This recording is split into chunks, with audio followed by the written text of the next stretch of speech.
पूछना। Yes ma'am. Hello everyone. मेरी आवाज़ आ रही है? एकदम perfect. Thank you Manish ji. सबसे पहले तो हम सबको एक प्लेटफॉर्म पर एक साथ सबको इकट्ठा करने के लिए and thank you all of speakers. मेरा सवाल एक कॉमन लेडी को बहुत समय कभी कभी ये हम सुनाई समझते हैं कि एब्डोमेन की जो दीवारें होती है वो थिक हो जाती है। अभी मेरे पास भी एक पेशेंट आया है जिनकी 23 mm थिकनेस आ गई है। तो ये कारण किस तरह से बनता है और इसे क्या सॉल्यूशन है इन सारी चीजों में, आयुर्वेद या योगा या किसी में? कोई दे पाएगा इसका आंसर?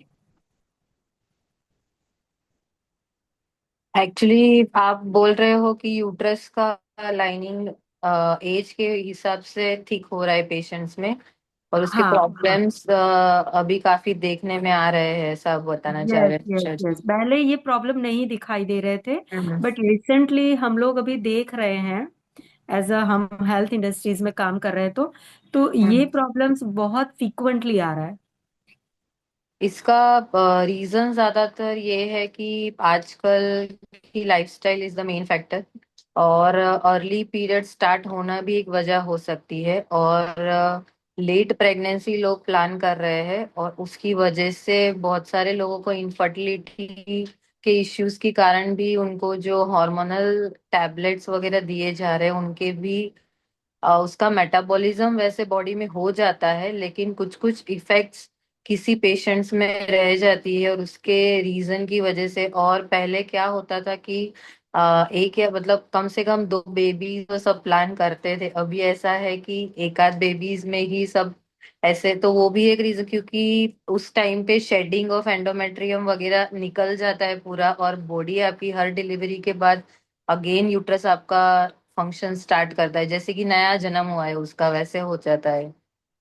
तो रीजन तो यही है। आयुर्वेद का मुझे आइडिया नहीं है कि उसमें कौन सी रेमेडीज है, लेकिन definitely lifestyle modification, healthy lifestyle follow करने से उसके हम शायद 50% उसको हम रिवर्ट बैक कर कंट्रोल सकते हैं। रख सकते हैं। बाकी मेडिकल मैनेजमेंट तो बहुत सारे ऑप्शंस है उसके।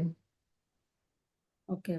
बिकॉज अभी मेरे पास जो पेशेंट है ना वेरी हेल्दी लाइफस्टाइल जी रहे हैं और अच्छा। बेबी का कोई इश्यू नहीं है बिकॉज ऑफ शादी वगैरह का ऐसा कोई इश्यू ही नहीं है कि हम्म। शादी नहीं हुई है ये समझ सकते हैं। बट फिर भी उन्हें ये प्रॉब्लम आया है और बहुत ही हेल्दी खाना खा रहे हैं।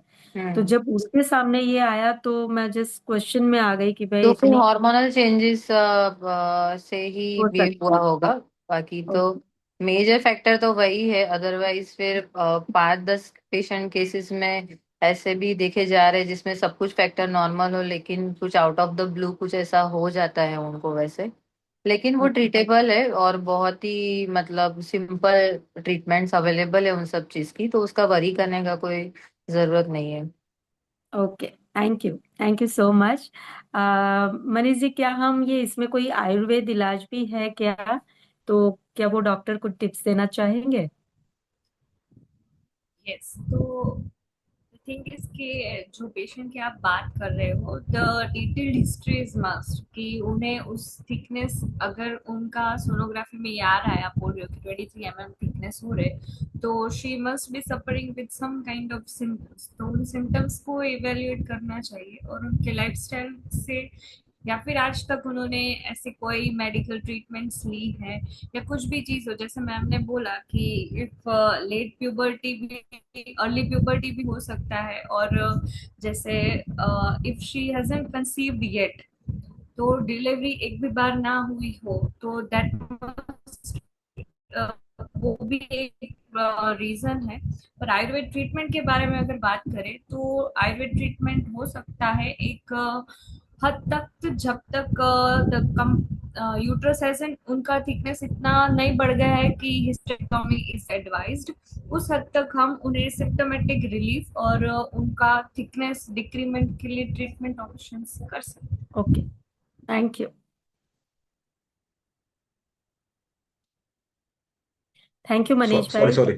मैं एक बात को ऐड करना चाहता हूँ। प्रोफेशनली मैं डॉक्टर नहीं हूँ, लेकिन कई कई बार ऐसे क्या है, वो झाड़ू मारने वाले भी कुछ ना कुछ काम दिखा देते हैं, ऐसे मारते हैं ना सर के ऊपर।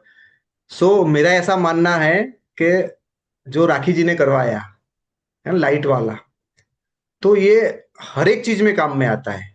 चाहे यूट्रस की वॉल थिक हो जाती है, इनफर्टिलिटी है, cancer, whatever the disease. So हम सब लोगों को अपने माइंड से अपनी हीलिंग करनी चाहिए। मेरे मेंटोर ने बताया कि आप जब रात को सोते हो, सो आप अपने ब्रेन से बातें करो। बोलते my dear mind, why give, what is the positive purpose to give me this issue. मुझे ये इश्यू देने का पॉजिटिव पर्पज क्या है। ये कुदरत हमारे लिए कभी कोई बुरा सोचती नहीं, हमेशा अच्छा ही सोचती है। तो कहीं ना कहीं वो लिंकेज आपको मिल जाएगा, और वो सारी चीजों को आप बहुत ग्रेटफुल होके लेते हो, क्योंकि भले आपके यूट्रस की वॉल आपको दिखती नहीं अंदर है, लेकिन आपकी आंखें कितनी खूबसूरत, आपके हाथ कितने अच्छे, आपका मुंह कितना अच्छा है।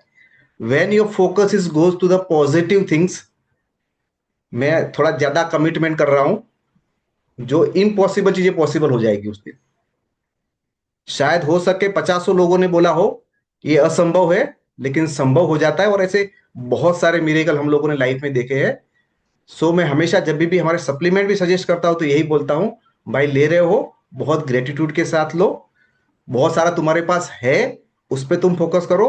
शायद पता भी नहीं चलेगा कि यूट्रस की वॉल कब पतली हो गई और कब नॉर्मल हो गए।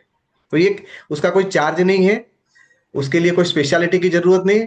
खाने से पहले करना, खाने के बाद करना, सुबह 4 बजे, कुछ भी नहीं है। बस ये आपके थॉट प्रोसेस में यदि कोई भी इंसान लाता है, तो वो मेरी तरह पब्लिकली बोल सकता है कि 93 ईयर तक जिंदा रहूंगा और हेल्दी रह के रहूंगा। Thank you so much Manish भाई, आपने वैसे ही कह दिया कि कोरोना के वक्त जो इनविजिबल था, जो प्रेयर कहते हैं, ब्लेसिंग्स कहते हैं, जो इनविजिबल होता है, तो वैसे इनविजिबल चीजें ही बहुत ज्यादा हेल्पफुल हो जाती है। वही चीजें आपने बता दी। Thank you so much. Thank you, thank you. So friends, किसी एक का प्रश्न लेते हैं, बाकी फिर हम छोड़ देते हैं। क्योंकि डॉक्टर्स लोग हैं, उनको ज्यादा परेशान नहीं करना चाहिए। डॉक्टर, ऐसा आपको लगता है you are upon comfortable, you can live, no issue. Prerna तो मेरी घर की बेटी है, तो कोई दिक्कत नहीं, उसको तो मैं बोल के बैठा सकता हूँ।